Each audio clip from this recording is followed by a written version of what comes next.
एक सच्चाई मैं आप सभी को बताऊं, अगर किसी देश को बर्बाद करना है ना तो उसे धर्म के नाम पर आपस में लड़ा दो, वो देश अपने आप बर्बाद हो जाएगी। वही आज बात हिंदुस्तान की है। हिंदुस्तान में 4 धर्म, हिंदू, मुस्लिम, सिख, ईसाई, लेकिन इसमें सबसे ज्यादा दिक्कत मुस्लिमों को है। ये जहां मैंने एक बात पहले भी क्लियर करी थी, जिस देश में अगर मुस्लिमों की जनसंख्या ज्यादा होगी ना, उस देश को तबाह होने से कोई रोक नहीं सकता है। मुस्लिम शासन मतलब हिंदू का दबाव। अब चलिए इसको हम लोग समझते हैं ध्यान से। आखिर नूपुर शर्मा ने ऐसा कौन सा बयान दिया जो आज कानपुर से लेकर कराची से लेकर पूरा देश में विवाद चल रहा है, और बहुत सारे देशों के जो मुस्लिम है, यानी अन्यथा इसको 190 करोड़ के मुस्लिम हम कह सकते हैं, यानी 190 करोड़ के जो मुस्लिम है वो सब भारत के विरोध में खड़े हुए हैं। जैसा कि देश के नाम लेंगे, Pakistan, UAE, Oman, Indonesia, Iraq, Maldives, Jordan, Libya, Kuwait, Iran, Saudi Arab, Afghanistan, ऐसे बहुत सारे मुस्लिम देश हैं जो भारत के विरोध में आज खड़े हुए हैं।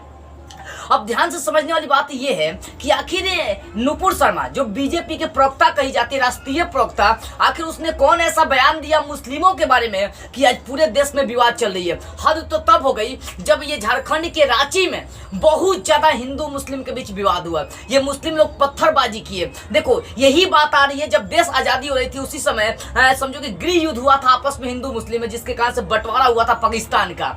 अब समझेंगे इस चीज को, बहुत बड़ी मुद्दा है। और ये बहुत सारे यूट्यूब पर सर्च किए जा रहे बाबू कि आखिर नूपुर शर्मा ने कौन सा बयान दिया। मैं समझा रहा हूं आखिर वो कौन सा बयान दिया, क्या उनका दिया गया बयान गलत है। अब इस चीज को हम लोग विस्तार से समझते हैं। देखो सबसे पहली बात आप समझो कि नूपुर शर्मा है कौन। नूपुर शर्मा के बारे में सबसे पहले जान लेते हैं, उसके बाद हम लोग सारी बातें समझेंगे।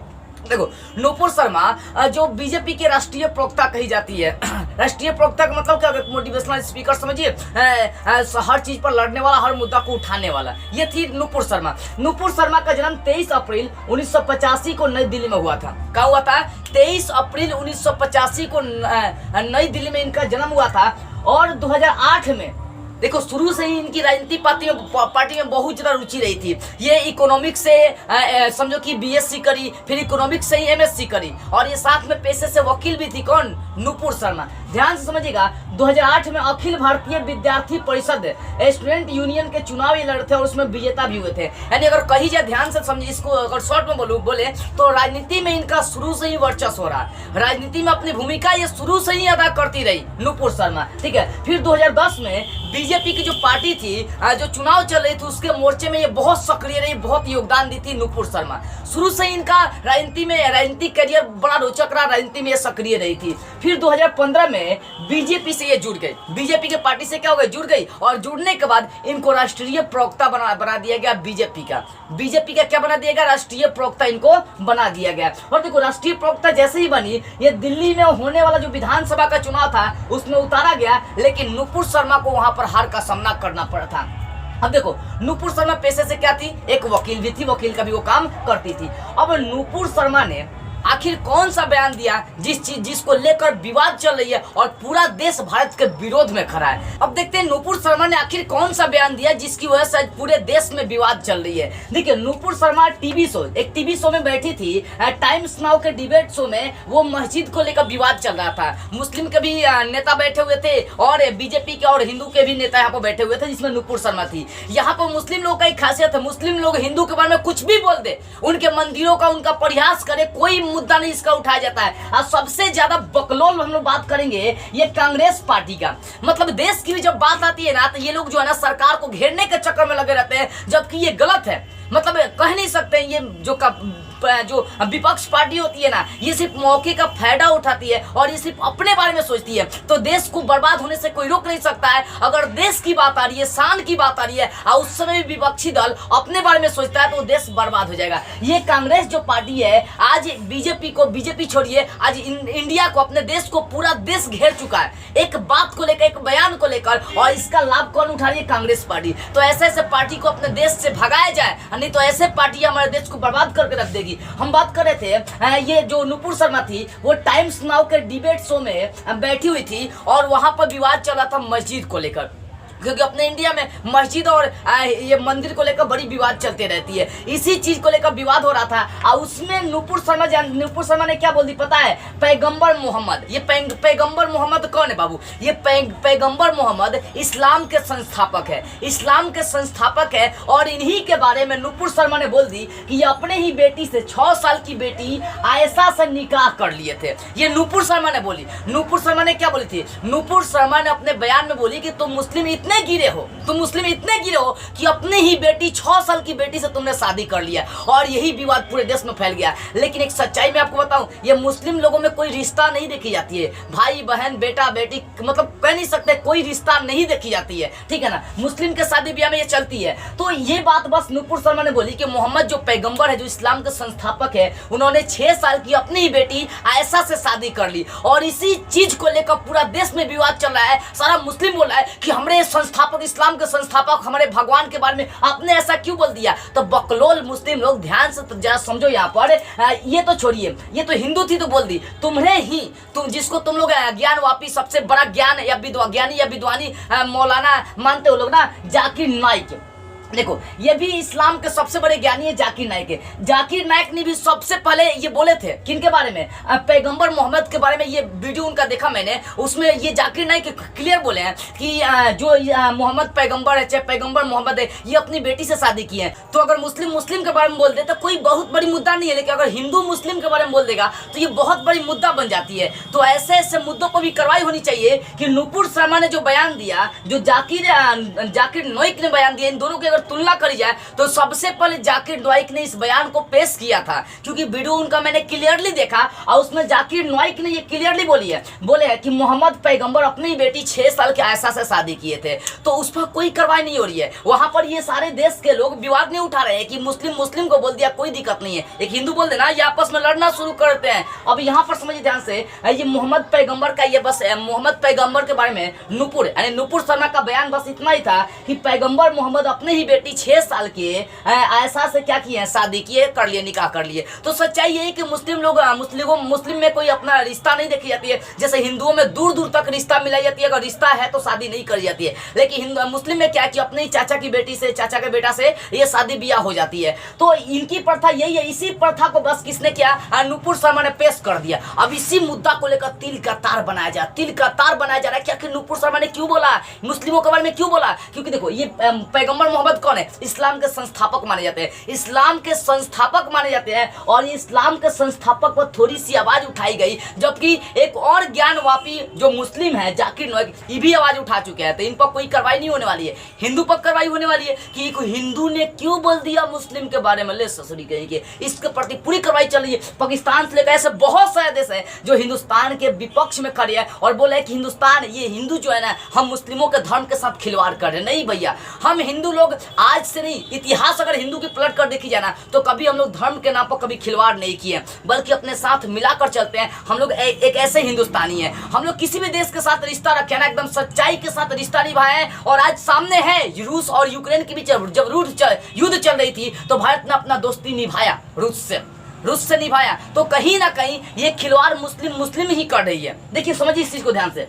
देखो अब बहुत सारे देश अभी विपक्ष में खड़े हुए हैं, पाकिस्तान लेकर Indonesia, Iran, Maldives, Libya, Kuwait. इसमें बहुत सारे ऐसे देश है जो भारत से टूट कर अलग हुए हैं। देखो भारत जो है ना, पहले अखंड भारत के नाम से जानी जाती थी। ये अखंड भारत बहुत सारे टुकड़े में टूट गया, जिसकी वजह से सिर्फ भारत बचा हुआ है। तो कहने का मतलब जैसे अपने भारत देश की बात करते हैं तो यहाँ पर राजा बहुत बड़े बड़े हुआ करते थे। जैसे अशोक सम्राट, चंद्रगुप्त मौर्य। अशोक सम्राट की अगर बात करते हैं, इनका पैर कहीं भी पड़ जाता था ना, पूरा देश थर-थर कांपने लगता था। तो अपने भारत का इतिहास कुछ अलग रहा है, हिंदुस्तान का इतिहास कुछ अलग रहा है। और यहाँ पे हिंदू मुस्लिम, देखो अगर हिंदुस्तान की बात बोले ना, शुरू से बोल रहा हूँ, किसी देश को अगर बर्बाद करना है, किसी देश को तोड़ना है, किसी देश को तबाह करना है, बस एक काम करो, धर्म के नाम पर लोगों को लड़ना शुरू कर दो, वो देश अपने आप बर्बाद हो जाएगी। और वही चीज को तोड़ मरोड़ को पेश किया जा रहा है। जैसे नुपुर शर्मा ने जो बयान दिया है वो कोई बहुत बड़ी बयान नहीं है, एकदम छोटी सी बयान है, लेकिन तिल का तार बनाया जा रहा है। मुस्लिम लोग उसको तिल का तार बना रहे हैं। तो भैया हिंदुस्तान के इतने मुस्लिम है ना, अगर आपको दिक्कत हो रही है हिंदुस्तान से तो आप पाकिस्तान में चल जाओ, आज भी कोई दिक्कत नहीं है। क्योंकि तू लोग चला जाएगा तो हम लोग का देश का अर्थव्यवस्था और सुधर जाएगा, इकोनॉमिक पर बहुत ज्यादा प्रभाव पड़ेगा। मिलेगा। लेकिन धर्म के नाम पर अगर ऐसे ही लड़ते रहोगे लगना तो हमारा देश बर्बाद होने में, हिंदुस्तान के तबाह होने में कोई रोक नहीं सकता है, क्योंकि यहाँ की अर्थव्यवस्था पूरी तरह से गिर जाएगी। समझिए ध्यान से इस चीज को। और देखिए सबसे बड़ी मुद्दा क्या है, ये जो अभी विवाद चल रही है, क्योंकि देखो रांची से लेकर कानपुर से लेकर ऐसे बहुत सारे राज्य के शहरों में, बहुत सारे राज्य के शहरों में क्या हुआ ना कि पत्थरबाजी हुआ है। मुस्लिम लोगों ने क्या किया, पत्थर चलाया कि हमें पैगंबर मोहम्मद के बारे में ऐसा क्यों बोला गया, क्यों बोला गया, तिल का तार बनाया जा रहा है। अब बताइए, पत्थरबाजी किया जा रहा है, पत्थरबाजी किया जा रहा है, हिंदू मुस्लिम आपस में लड़ रहे हैं तो दोनों घायल होंगे, दोनों हिंदू भी घायल होंगे, मुस्लिम भी घायल होंगे, हिंदू भी मरेंगे, मुस्लिम भी मरेंगे। तो ये जात पात और धर्म के नाम पर लड़ना देश की अर्थव्यवस्था को तबाह करिए और ये देश पर प्रभाव पड़ेगा। और इसका फायदा हिंदुस्तान के हिंदू मुस्लिम को नहीं मिलेगा, इसका फायदा ससुरी पाकिस्तान को मिलेगा, क्योंकि सबसे बड़ा कट्टरपंथी यही है, क्योंकि शुरू से ही ये जम्मू कश्मीर को उस्काते रहा है, शुरू से ही जम्मू कश्मीर के मुद्दे को लेकर ये चल रहा है। और वहां के मुस्लिमों को क्या बोलता है ना कि तू लोग हमारा भाई है, तू लोग अपना भाई है। अरे बकलोल पाकिस्तान, जब तू अपने ये बांग्लादेश का नहीं हुआ था, अपने ही मुस्लिम का तू बलात्कार कर रहा था, उसमें तुम्हारा कहाँ गया था ये जोश और जुनून? कहीं ना कहीं ये धर्म के नाम पर हिंदुस्तान को तोड़ने का काम किया जा रहा है। तो तोड़ना छोड़िए, मुस्लिम लोग आप लोग पाकिस्तान चले जाइए, हिंदू यहाँ पर रोकेगा नहीं आप लोगों को। समझिए इस चीज को ध्यान से, ये बहुत बड़ी मुद्दा है। और एक बात मैं आपको बताऊं, यहाँ की जो पार्टी है ना कांग्रेस पार्टी, ये कांग्रेस पार्टी बहुत बड़ी पार्टी है, क्योंकि शुरू से इसका वर्चस्व, इसका स्थापना 1885 में हुआ कांग्रेस पार्टी की, अपने देश की सबसे बड़ी पार्टियां रही है। लेकिन ये पार्टी परिवारवाद को कभी छोड़ी नहीं है। जिस देश में अगर परिवारवाद आ गई ना, वो देश तबाह हो जाएगा, उस देश को बर्बाद होने से कोई रोक नहीं सकता। परिवारवाद का मतलब होता है किसी परिवार ही शासन करेगा, बेटा का बेटा, पोता का पोता, ऐसे ही शासन करते चलेगा। जैसे बिहार की बात करते हैं, लालू यादव शासन किए, अब उनका बेटा शासन करेगा, फिर उसका बेटा शासन करेगा, फिर उसका बेटा शासन करेगा। तो इसका मतलब क्या है कि उसी का खाली परिवार धनिक आएगा, कोई और गरीब बच्चा नहीं बन सकता है, कोई गरीब बच्चा नहीं बन सकता है देश का। तो उसके लिए अलग पार्टी बनाना पड़ेगा। तो जिस देश में, जिस राज्य में परिवारवाद आ गई, वो देश तबाह हो जाएगा, कोई रोक नहीं सकता है। और ये जो मुद्दा चल रहा है ना, इस मुद्दे से हिंदू मुस्लिम को भड़काया जा रहा है और हिंदुओं के वर्चस्व पर खतरा दिखाई जा रही है। अच्छा एक बात सोचिए, क्या पाकिस्तान में भी मुस्लिम गए होंगे? क्या पाकिस्तान में भी हिंदू गए होंगे? क्या बांग्लादेश में भी हिंदू गए होंगे? तो यहाँ से हिंदू विलुप्त क्यों हो रहे हैं? तो ये जो मुस्लिम है ना, ये मुस्लिम सारे हिंदू को मुस्लिम बनवा रहे कि मुस्लिम में कन्वर्ट हो जाए तो उनको मरवा दे रहे हैं। अब बताइए, हम लोग जब ऐसा हिंदू अगर करना शुरू कर दे मुस्लिमों के साथ, तब क्या होगा? तो देश को धर्म के नाम पर, जात पात के नाम पर लड़ाने का काम किया जा रहा है। छोटी सी बात को तिल का तार बनाया जा रहा है। एक मुस्लिम के बारे में बोल दे, कोई दिक्कत नहीं है, जान दीजिए, कोई बात नहीं, मुस्लिम के बारे में बोला नहीं। लेकिन हिंदू बोल, अरे बाप, हिंदू बोल दिया, क्यों बोला? काटो इसको, मारो, लड़वाओ आपस में। वो वैसी साहब है, मुस्लिम के प्रमुख माने जाते हैं, और वो बेचारे क्या किए, कुछ मुस्लिमों को भड़का कर रांची में, कानपुर में लेकर विवाद करा दिए। अब वहां पर पूरा दंगा चल रही है, ईटा पत्थरबाजी, बंदूक से लेकर गोलियां से लेकर सब फायरिंग हो रही है, बम भी फायरिंग हो रही है, कई लोग मर गए वहां पर। बताइए इसका दोषी किनको ठहराया जाएगा? ये तो भारत की इकोनॉमी पर प्रभाव पड़ रहा है, भारत पर बहुत ज्यादा प्रभाव पड़ने वाला है। तो धर्म के नाम पर लड़ना बंद करिए। अपने हिंदुस्तान के जितने भी मुस्लिम है ना, आप लोग धर्म के नाम पर लड़ना बंद करिए। अगर धर्म के नाम पर लड़ना ही है तो चले जाओ पाकिस्तान, ना तो अफगानिस्तान, ना तो बांग्लादेश चले जाओ, ज्यादा अगर हिंदुस्तान से दिक्कत है तब। और देखो, ये अपने इतिहास की बात बोले ना, इतिहास, हम लोग के इतिहास में क्या पढ़ाया जाता है? सिर्फ मुस्लिमों के बारे में पढ़ाया जाता है कि महान अकबर ऐसे थे, शाहजहां ऐसे थे, बेगम मुमताज ऐसी थी। उनकी इतिहास पूरा एक ही, मतलब बोलते हैं, एक ही वो चैप्टर डाल दिया गया। लेकिन कभी पृथ्वीराज चौहान के बारे में पढ़ाया गया, महाराणा प्रताप के बारे में पढ़ाया गया, कभी उनकी इतिहास छोटी सी लाइन में, झांसी की रानी की इतिहास छोटी सी लाइन में, क्योंकि ये हिंदू थी ना। तो हिंदू के बारे में, हिंदू की जो वीर गाथा है वो इतिहास में छपा ही नहीं, 2-4 लाइन बता के छोड़ दिया था। वही मोहम्मद गौरी के बारे में, महान अकबर के बारे में, बीरबल के बारे में पूरा विस्तार से पढ़ाया जाता है कि ये बहुत बड़े शासक थे, इनसे पूरा लोग डरते थे। अरे अभी एक फिल्म चल रही है सम्राट पृथ्वीराज चौहान,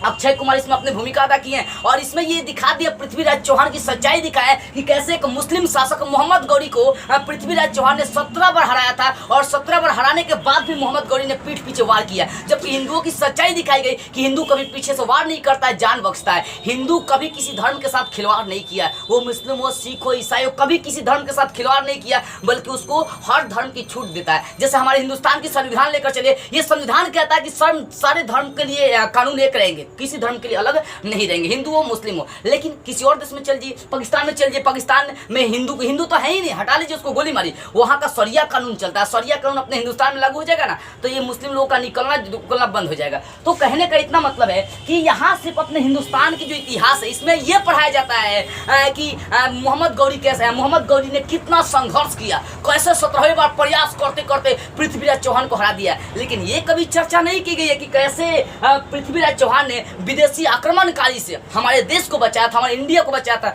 कैसे मुस्लिम शासकों को धूल चटाया था। तो कहीं ना कहीं भारत के इतिहास के साथ खिलवाड़ किया गया और सच्चाई आपको जानने को चाहिए ना। देखो और सच्चाई बता रहा हूँ, पाकिस्तान की बात कर रहा हूँ क्योंकि ऐसे बहुत सारे देश है जो भारत के विरोध में खड़े हुए थे। पाकिस्तान की सच्चाई सुनिए, देश को आजाद कराने में महात्मा गांधी का संपूर्ण योगदान रहा, अपना संपूर्ण न्योछावर जीवन कर दिया देश की आजादी में। अब पाकिस्तान के इतिहास में महात्मा गांधी के बारे में पढ़ाया जाता है क्योंकि हिंदू आतंकवादी थे। अब बताइए, ये ससुरी पाकिस्तान जिसको महात्मा गांधी ने आजाद कराया था, और ये पाकिस्तान उनके इतिहास में, पाकिस्तान के इतिहास में पढ़ाया जाता है कि महात्मा गांधी हिंदू आतंकवादी थे, वो सिर्फ हिंदुओं के बारे में सोचते थे। महात्मा गांधी कभी ये नहीं चाहते थे कि पाकिस्तान अलग हो जाए, हिंदुस्तान ये बांग्लादेश अलग हो जाए, अफगानिस्तान अलग हो जाए। ये एक ऐसे नेता थे, नेता सामाजिक भी थे और पॉलिटिशियन भी थे बेचारे, ये कभी नहीं चाहते थे कि हमारे देश अलग हो जाए। जब देश की बंटवारा हो रही थी तो महात्मा गांधी ने रिक्वेस्ट ये भी करी थी कि ये हिंदू मुस्लिम हमारे भारत माँ के दो आंखें हैं, अगर एक आंखें भी फूट जाएगी तो भारत माता अंधी हो जाएगी। लेकिन इनके इतिहास में यही पढ़ाया जाता है कि मोहम्मद अली जीना महान थे, मुस्लिमों को अलग कर दिए, जबकि बकलोल सबको ही नहीं समझ में आता है कि देश की आजादी में महात्मा गांधी का ही योगदान रहा, भगत सिंह जैसे वीर सपूत का योगदान रहा, चंद्रशेखर आजाद का योगदान रहा, पंडित जवाहरलाल नेहरू को तो गोलियां मारी। ये बेचारे स्वयं सुस्त नेता थे, सुस्त,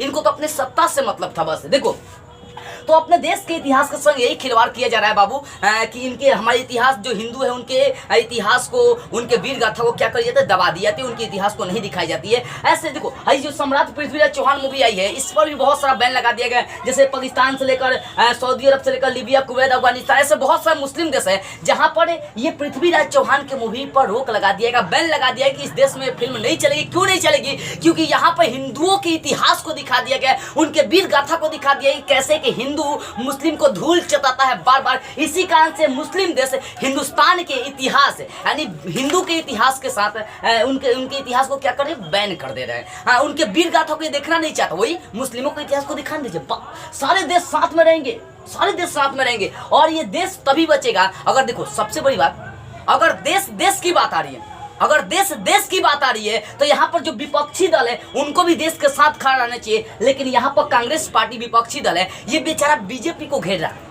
कि बीजेपी ने ऐसा बोलकर बहुत बड़ा गलती किया। क्यों बोला ऐसा मुस्लिम के बारे में? बकलोल बीजेपी। यहाँ मीडिया की भी गलती है कि मीडिया ने ये सच्चाई क्यों, जाकिर नोईक का सच्चाई क्यों नहीं दिखाया, जाकिर नोईक की आखिर सच्चाई मीडिया ने क्यों दिखाया, क्यों नहीं दिखाया? यूट्यूब पर दिखाए, उसके वीडियो को चालू करिए कि जाकिर नोईक जो इस्लाम के ज्ञानी माने जाते हैं, ये भी बेचारे पैगंबर मोहम्मद के बारे में कई बार ये बातें बोल चुके कि अपनी बेटी ऐसा से 6 साल की बेटी से शादी की है, तो उस बात को लेकर नहीं चल जा रही है। मीडिया भी बकलोल है, मीडिया बस क्या दिखाई देगी कि कांग्रेस पार्टी ने बीजेपी को दांते काट लिया, उसका नाक नोच लिया, उसके पीठ पर मार के उसका मुंह फुला दिया। मीडिया भी इसमें दोषी है। तो देश को अगर बचाना है, क्योंकि देखो लोकतंत्र का चौथा स्तंभ कौन है? रिपोर्टिंग, मीडिया है। तो मीडिया को टोटल सच्चाई के जड़ तक जानी चाहिए, आखिर सच्चाई है तो है क्या, उसको भी पेश करी जाए। क्या नुपुर शर्मा ने जो बयान दिया उसके उस बयान के पहले कोई और बयान दिया गया? तो दिया गया। जाकिर नोईक ने इस्लाम मुस्लिम होते हुए भी उन्होंने क्या किया, बयान दिया था।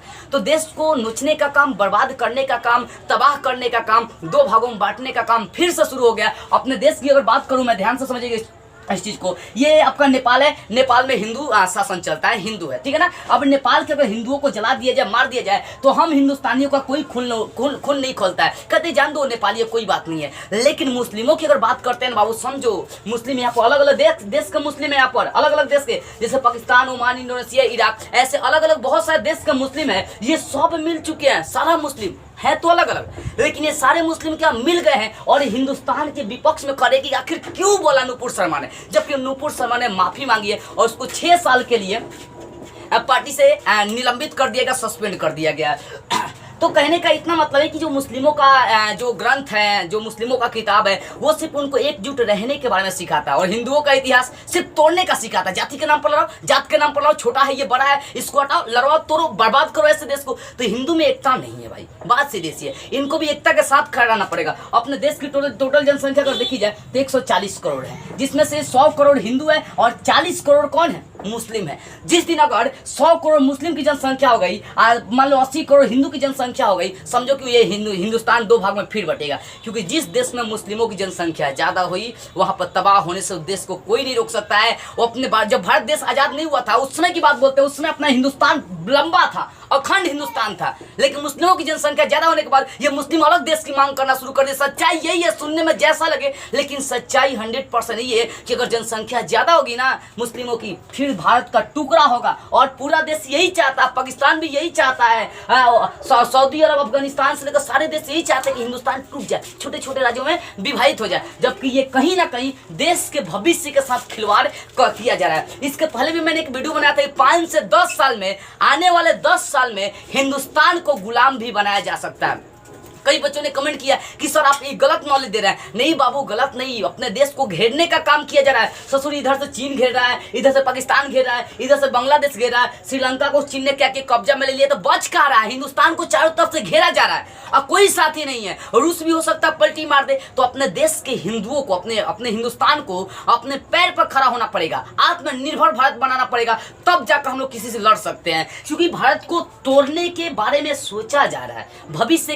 भविष्य के गर्भ में जो पल रहा है इसके बारे में कोई नहीं जान रहा है। सिर्फ हम लोग अनुमान लगा सकते हैं कि भविष्य में होने वाला क्या है। अभी से ही धर्म के नाम पर ये दंगा होना शुरू हो गया। और छोटा मोटा दंगा होता तो कोई बात नहीं, बहुत बड़ा दंगा, छोटी बात को तिल का तार बनाया गया कि नुपुर शर्मा ने आखिर क्यों बोला हिंदुओं के, मुस्लिमों के बारे में, जबकि ये आपका जाकिर नाइक भी ऐसा दे चुके हैं बयान, लेकिन उन पर कोई विवाद उठ नहीं रहा है। वो चलो मुस्लिम है बोल दिया, कोई बात नहीं, मुस्लिम को बोल दिया, कोई बात नहीं है। ऐसा हिंदू में भी चाहिए एकता, और धर्म के नाम पर लड़ना बंद करिए। हिंदुस्तान में 4 धर्म, हिंदू, मुस्लिम, सिख, ईसाई, और हमारा संविधान कभी ये नहीं कहता कि हम मुस्लिम के धर्म के साथ खिलवाड़ करें। हम लोग मिलकर चलना जानते हैं। अगर अति करेंगे तो वही काम किया जाएगा जो 1947 में मुस्लिमों को यहाँ से भगा दिया गया, अलग देश दे दिया गया। वैसे हम लोग क्या करेंगे, सारे मुस्लिमों को पाकिस्तान भेज दिए जाएंगे। क्योंकि ये लोग रहेंगे, अति करेंगे, दंगा करेंगे, हिंदुओं को मारेंगे, आपस में लड़ेंगे, झगड़ेंगे। तो ऐसे देश में ऐसे लोगों की आवश्यकता ही नहीं है। चले जी अपने पाकिस्तान, और वहीं पर आप लोगों को जो करना है सो करते रहिए। अब पाकिस्तान बहुत कुदरा है। यहाँ का शहबाज शरीफ प्रधानमंत्री शायद बना हुआ है। ये बच्चा इस मौके का फायदा उठा रहा है कि हाँ नुपुर शर्मा ने गलत बोल दिया, हमारे धर्मगुरु के बारे में, हमारे संस्थापक के बारे में गलत बोल दिया। तो सोचिए पाकिस्तान के पास जगह है रहने के लिए। अगर यहाँ के 40 करोड़ मुस्लिमों को भेज दिया जाए पाकिस्तान, तो सोचिए लगता है कि उसको सोने के लिए, बैठने के लिए जगह नहीं मिलेगा, इतना जनसंख्या हो जाएगा कि। लेकिन हमारा हिंदुस्तान, अगर बाहर से 10 करोड़ लोग भी चले जाएंगे हिंदुस्तान में ना, तो उस समेट लेगा, उसको जगह दे देगा। जब 1971 में बांग्लादेश को आजाद जब हम लोग करा रहे थे, हिंदुस्तान करा रहे थे, उस समय यहाँ से बहुत सारे मुस्लिम अपने हिंदुस्तान में चले आए थे, जिसका नतीजा संपूर्ण क्रांति हुआ था जयप्रकाश नारायण का। तो बस मैं यही कहना चाहूंगा, धर्म के नाम पर लड़ना बंद करिए और सच्चाई के आड़ तक पहुंचे। गलती को एक करे और सजा पूरे देश को मिले, ये कहाँ का न्याय है। धर्म के नाम पर लड़ना बंद करिए। धर्म के आड़ में देश को बर्बाद और तबाह किया जा रहा है, और ऐसे लोगों पर कार्रवाई होनी चाहिए जो धर्म के नाम पर तिल को तार बनाते हैं। हाँ, नुपुर शर्मा गलती करी, बयान दी, तो वो बयान आपके इस्लाम के गुरु भी, यानी ज्ञानी जो कहे जाते हैं, जाकिर नाइक, वो भी दिए, तो उन पर भी कार्रवाई करिए, उनको भी अपने पार्टी से सस्पेंड करिए, उनको भी सजा होनी चाहिए। लेकिन ऐसा नहीं होगा, यहाँ तिल का तार बनाया जाएगा, तिल का तार बनाते रहिए। चलिए, मेरा छोटा सा प्रयास कैसा आप लोगों को लगा कमेंट करके आप लोग बताइएगा। क्योंकि देखिए, बस मैं आप लोगों को समझाना चाहता था। मेरा कभी ये उद्देश्य नहीं है कि मैं हिंदू मुस्लिम के विपक्ष में खड़ा हूँ। बस मैं एक टीचर की भूमिका अदा कर रहा हूँ कि मेरा जहाँ तक सोच जा रही है, मेरा जहाँ तक अनुमान जा रही है, जो मेरा अनुभव है, उस सब चीज़ को मैंने आपके सामने क्या किया, पेश किया। अब इसके प्रति आपकी क्या प्रतिक्रिया, कमेंट करके बताइएगा। जय हिंद।